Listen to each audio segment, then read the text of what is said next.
Assalamualaikum warahmatullahi wabarakatuh. Alhamdulillahirabbil alamin.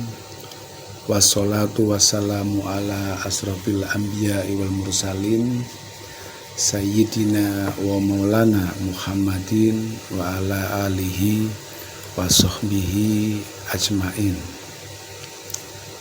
Salam rahayu, salam sejahtera untuk semuanya.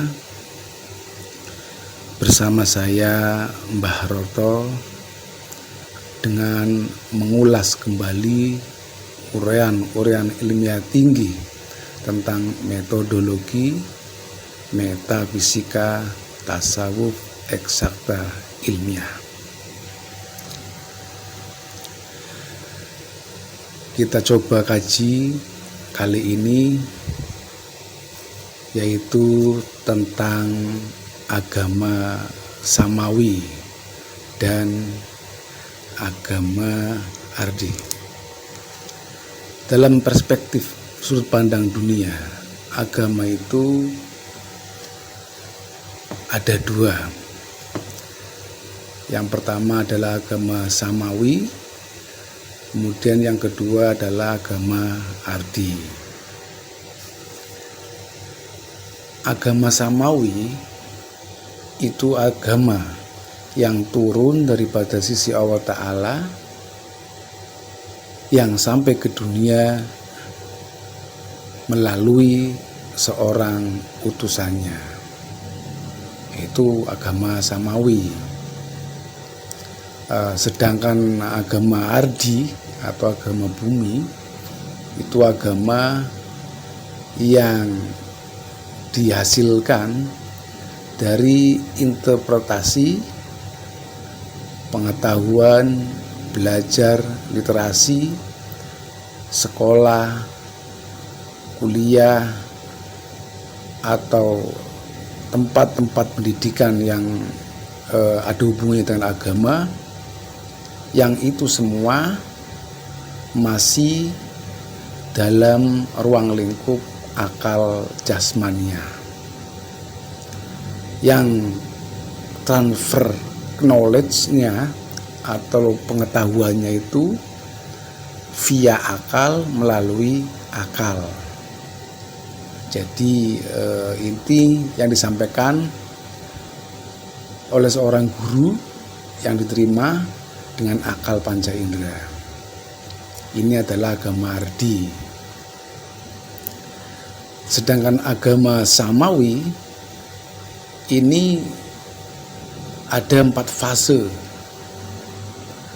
Yang pertama adalah fase agama kuno, kemudian ada lagi fase agama monoteis, kemudian dilanjut lagi fase agama momentum atau sempurnanya agama. Kemudian yang terakhir adalah fase agama akhir zaman. Nah, itu 4 fase dalam agama samawi.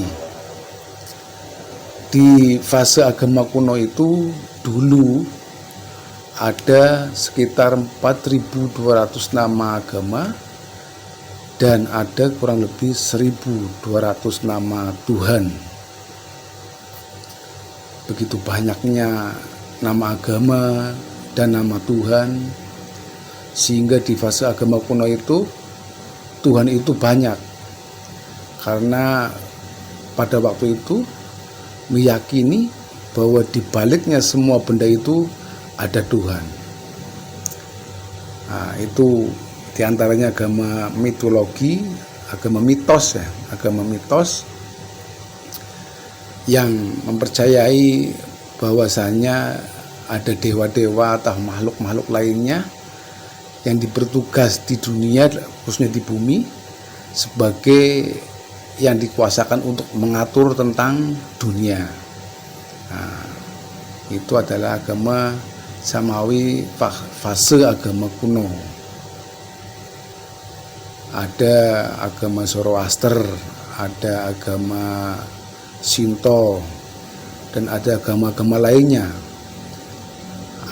Nah, itu kepercayaannya banyak, ada animisme, dinamisme, yang diantaranya itu prakteknya menyembah matahari, menyembah pohon yang besar, menyembah batu yang besar, kemudian menyembah sungai, dan menyembah banyak lainnya, karena diyakini di balik yang disembah itu ada Tuhan. Nah, ini agama sangat kuno sekali.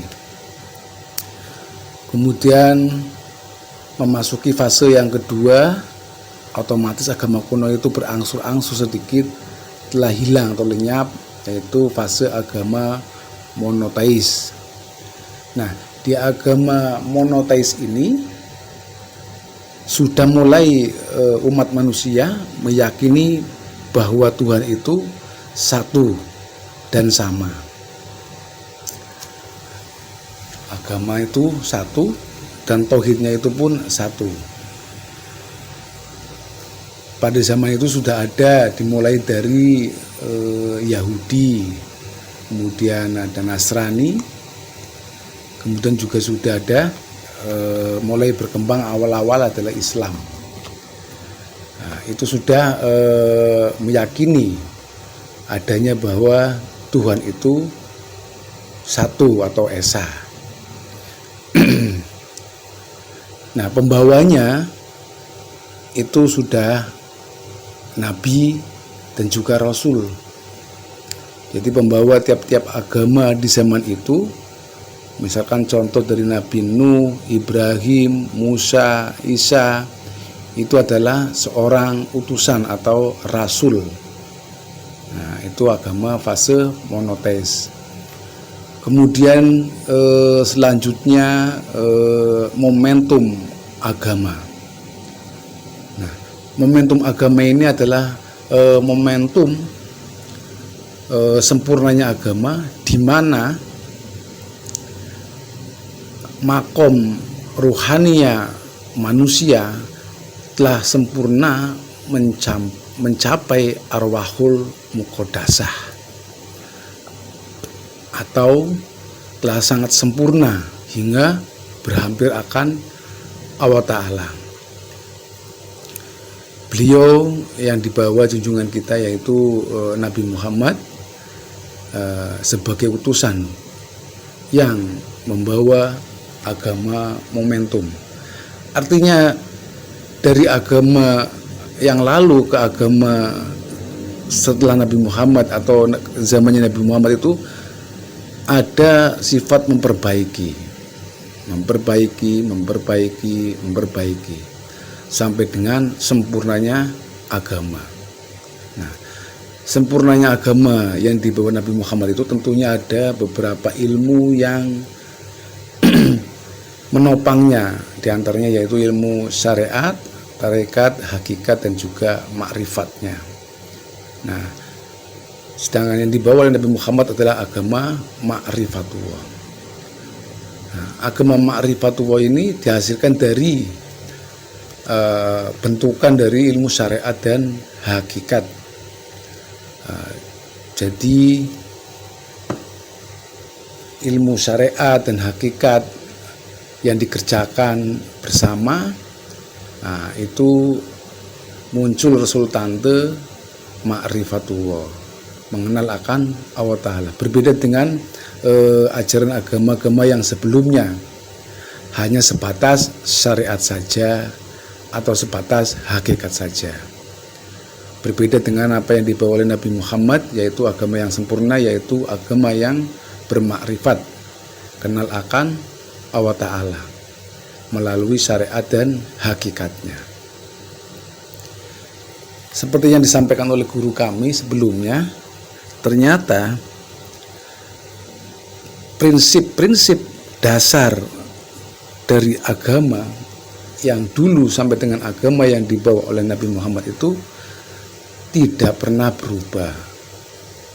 Prinsip dasarnya sama dalam mengenal akan Tuhannya. Makanya guru kami menyampaikan the just some the way, jalan yang sama. jalan yang sama, guru yang sama, maka akan mengalami hal-hal atau kejadian-kejadian yang sama. Itulah makanya tidak ada ceritanya di antara Rasul itu saling menyalahkan. Tentunya saling membenarkan dan juga saling menguatkan. Rasulullah Muhammad itu menyempurnakan agama sebelumnya yang dibawa oleh Nabi Isa. Kemudian Nabi Isa pun demikian menyempurnakan lagi agama sebelumnya yang dibawa oleh Nabi Musa atau Ibrahim atau Nuh. Seperti itu. Jadi agama itu sifatnya memperbaiki.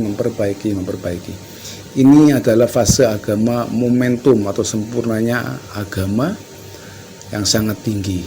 Ya'lu wala yu'la alai. Nah, kemudian ini adalah fase agama akhir zaman, di mana seperti yang kita lihat, ternyata di setiap zaman itu ada seorang rasul utusan yang bertugas menyampaikan risalah kepada umatnya di setiap zamannya masing-masing. Kemudian di zaman sekarang kita ini, Nabi Muhammad beliau itu telah berpulang kurang lebih 1400 tahun yang lalu. Apakah di zaman ini ada seorang rasul utusan atau tidak? Karena realitasnya dari zaman ke zaman itu Allah menghampiri alamnya manusia selalu memakai seorang utusan nabi atau rasul. Dalam Al-Quran atau Basar 28 di situ bunyinya kurang lebih laqad ja'akum rasulun min anfusikum azizun alaihi ma anitum harisun alaikum bil mu'minina raufur rahim. Sungguh telah ada seorang rasul di tengah-tengah kaummu pada zamanmu. Sungguh berat rasanya mengharap keimananmu, keselamatan bagimu dengan penuh kasih dan penuh penyayang. Dan masih banyak ayat lagi yang menunjukkan bahwa di setiap zaman itu Allah akan selalu memakai seorang utusan untuk menyampaikan risalah-risalahnya kepada umatnya. Hanya saja di akhir zaman itu sebutannya sudah bukan rasul, tetapi yang di Al-Kahfi 17 itu disebut dengan falam tajidalahu waliya mursyida. Begitu juga dengan sebutan nabi. Sebutan nabi di zaman sekarang sudah dipakai lagi, tapi berganti dengan sebutan al-ulama warasatul anbiya. Jadi ulama ini yang mewarisi isi daripada kerasulan nabi-nabi sebelumnya. Jadi saling terhubung antara Rasul di zaman ini dengan Rasul sebelumnya, kemudian Rasul sebelumnya itu saling terhubung yang bersumber akan Allah Ta'ala. Jadi itu. Jadi Allah Ta'ala menghampiri alamnya manusia selalu memakai seorang utusan sebagai Rasulnya. Dengan demikian kita sebagai umat manusia dalam beribadah menuju Allah Ta'ala pun mesti yang kita cari adalah seorang Rasul utusan di zaman ini terlebih dahulu. Yang di Al-Maidah 35, ya ayyuhalladzina amanu taqu wabtaghu ilaihil wasilah wa jahidu fisabilihi la'allakum tuflihun. Wahai orang-orang yang beriman, carilah wasilah, jalan agar engkau bisa mendekatkan diri ke hadirat Allah. Kemudian setelah ketemu jalan wasilah, bersungguh-sungguhlah berjuang penuh pengorbanan agar engkau masuk dalam orang-orang yang dimenangkan. Nah, artinya untuk bisa ketemu Rasul di zaman ini, carilah wasilah, sang pembawa wasilah di zaman ini, yang dibaliknya al ulama warasatul anbiya. Nah, inilah fase-fase agama samawi. Fase-fase agama samawi itu agama yang di situ ada rasul dan juga ada wasilah. Ini yang terpenting. Kemudian prinsip dasarnya dalam beragama dari fase yang dulu sampai sekarang itu tidak pernah berubah, tidak pernah berubah. Yang pertama itu mesti dikultivasi atau aktivasi penanaman nur iman dan nur kitab. Jadi semua agama itu mesti melewati kultivasi penanaman nur iman dan nur kitab. Istilah dalam Hindu Buddha itu disebut inisiasi. Sedangkan istilah dalam agama Nasrani disebut baptis. Di agama Islam disebut baiat. Jadi awal kita mulai belajar agama, mengenal Allah Ta'ala, mesti diawali terlebih dahulu dengan penanaman nur iman dan nur kitab, yang itu ada di surat Asy-Syura 52. Wa kadzalika auhayna ilaika ruham min amrina ma kunta tadri mal kitab walal iman walakin ja'alnahu nurun nahdi bihi man nasya'u min ibadina wa innaka latahdi ila siratim mustaqim. Jadi hubungan manusia dengan Allah Ta'ala wajib beserta dengan nurnya. Juga ada di ayat yang lain, yang di Ar-Rahman 33, tidaklah ada satu golongan jin dan manusia yang mampu menembus batasan kias antara langit dan bumi atau dunia menuju akhirat tanpa beserta dengan kekuatan yang turun daripada sisi Allah Ta'ala. Jadi tidak mungkin orang bisa berhubungan dengan Allah Ta'ala yang maha mutlak tanpa beserta dengan kekuatan yang turun daripada sisi Allah Ta'ala. Jika Allah itu mutlak, maka kekuatan yang turun daripada sisi Allah adalah mutlak. Maka manusia wajib menggandeng dengan unsur mutlak sebelum untuk bisa berhubungan dengan Allah Ta'ala. Nah, untuk bisa menggandeng unsur mutlak itulah yang prakteknya nanti pada saat penanaman nur iman dan nur kitab. Nah, itu yang pertama. Kemudian yang kedua itu mesti di setiap agama itu ada fase yang disebut dengan pembersihan jiwa, atau pensucian jiwa, atau tazkiyatun nafas. Ini yang terpenting. Jadi sebelum kita mulai beribadah itu kita mesti bersihkan dulu jiwa-jiwa kita, rohani kita. Nah, sebagaimana yang Nabi sampaikan, setiap penyakit itu ada obatnya. Nah, sedangkan obat pembersih kolbu adalah dengan dzikrullah. Artinya di tahapan pembersihan jiwa tazkiyatun nafas ini kita akan diajarkan tentang teknik pembersihan jiwa dengan dzikir yang bermetodologi. Artinya dzikirnya itu bukan dzikir sembarangan. Dzikirnya itu dzikir yang benar-benar dzikir pembersihan. Bukan dzikir yang konotasi yang lainnya, yaitu dzikir dengan dipenuhi dengan keinginan agar begini, agar begitu, supaya itu bukan seperti itu. Tapi dzikirnya adalah dzikir benar-benar dzikir yang bermetode atau dzikir pembersihan jiwa atau tazkiyatun nafas. Kemudian dilanjut setelah itu, setiap agama mesti ada fase atau praktek suluk. Nah, suluk itu dalam bahasa agama Islam disebutkan kes lainnya bisa berupa meditasi, atau tapa brata, atau semedi, atau menyendiri, kholwat, uzlah, dan sebagainya. Itu ada fase-fase seperti itu. Kata Ayah Guru kami menyampaikan sering berkali-kali ya, bahwasanya janganlah engkau menyampaikan agama tanpa melewati suluk. Nah, karena suluk itu di situ kita praktek menjalani langsung secara empiris dengan ruhani kita, membuktikan secara hakul yakin. Nah, jadi hakul yakin tentang apa-apa yang diceritakan oleh para rasul, para nabi itu kita membuktikan sendiri. Itu dalam fase khusus. Nah, seperti itu. Ini ada sudah masuk ranah khusus.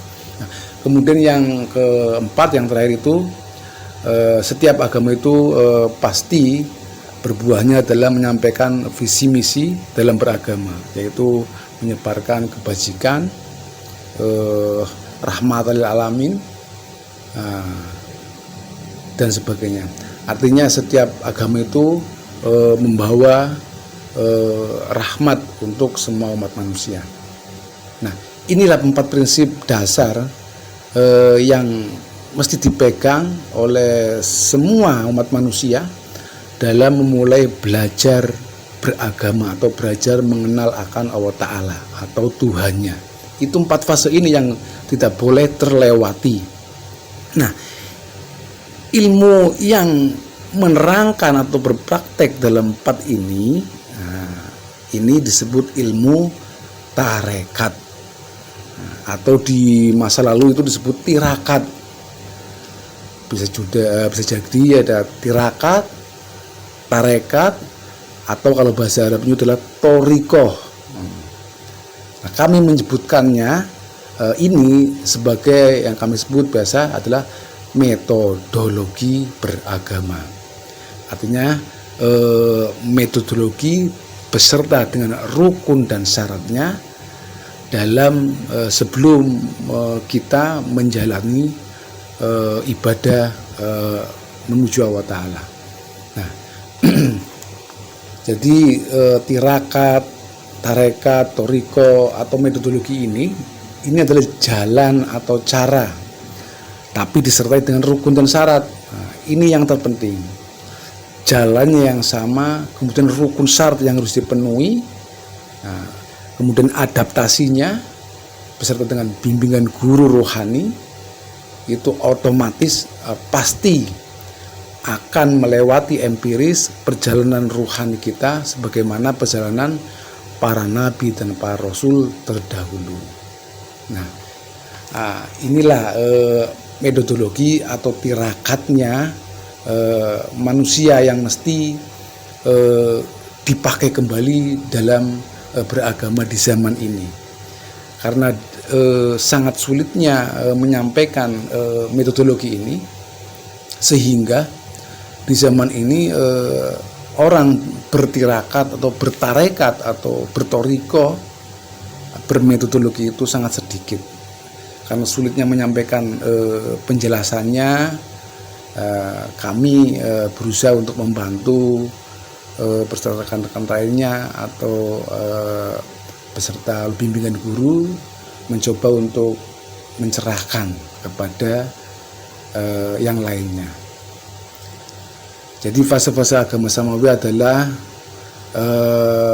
prinsipnya adalah mesti memakai metodologi yang itu disebut tarekat atau toriko atau tirakat. Nah, tirakat atau toriko metodologi inilah yang jarang sekali orang mengerti. Ini adalah wajib di atasnya wajib, karena ini adalah satu-satunya jalan atau cara agar kita manusia bisa terhubung akan Allah Ta'ala. Demikian untuk sementara yang saya sampaikan kaji pada saat ini. Mudah-mudahan bermanfaat. Bila mana ada kekurangan mohon dimaafkan. Kedepannya besok lain waktu akan saya jelaskan lagi apa-apa yang ada di dalam prinsip-prinsip dasar metodologi. Itu saja yang saya sampaikan. Salam kebangkitan tasawuf ilmiah, salam kebajikan, Salam taklim marifat, ilahi anta maksudi waridhoka matlubi. Wassalamualaikum warahmatullahi wabarakatuh.